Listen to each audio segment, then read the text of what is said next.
Hi, this is Mike Brakey. This is Black Swan Climate Theory Part 2, the June edition.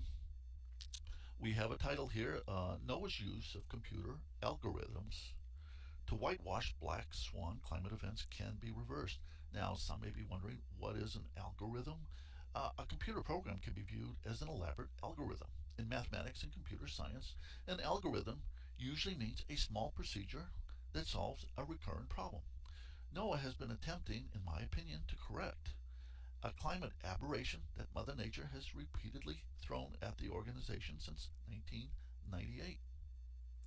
These inconvenient aberrations are rumored to be pockets of regional cooling in Maine, across the United States, and likely around the world.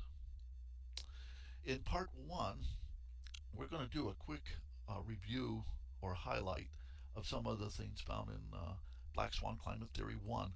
I'm just going to point out what is in different sections so that we don't have to repeat it here, but if any questions arise, you'll have a resource to go to.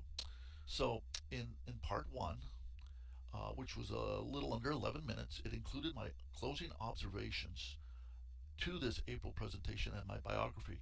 In my conclusions, I had indicated the reasons why I felt that NOAA's most recent information over the last 10 or 12 years has led to them corrupting the data over the last 119 years.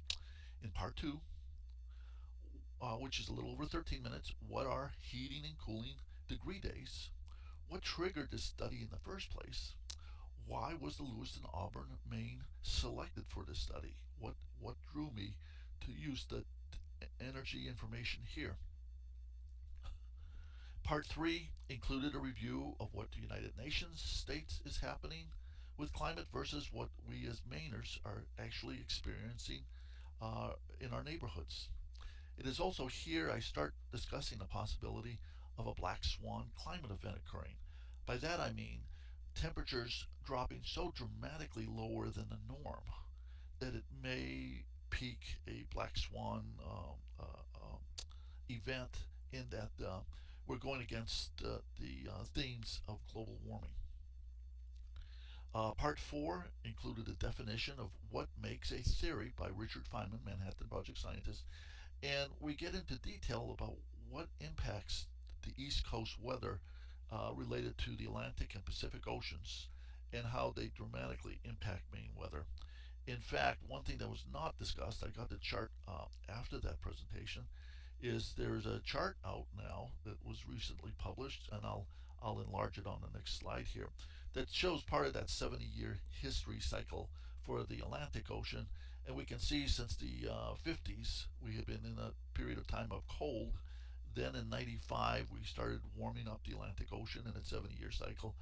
And it peaked around 2007 and is now on a decline that may go back to neutral or cold by 2020 unless there's some further volcanic action underneath the ocean waves. This chart is found at www.climateforyou.com, and we'll get back to this now. So with that information, finally in part 5, which was about 15 minutes long, we reviewed NOAA's 2013 data, in my opinion, manipulation versus NOAA's 2015 data rewrite and conclusions. And that pretty much ended the earlier session from April. And with that background, we can proceed to part 2 of 6, which is we did get a response back from NOAA. NOAA's Derek Arndt states Maine was one of the states that saw the biggest differences in temperature. This is probably why the blogs focused in on it. Well, we'll get into specifics of this and what else was written in that email in the next session. Thank you very much for listening.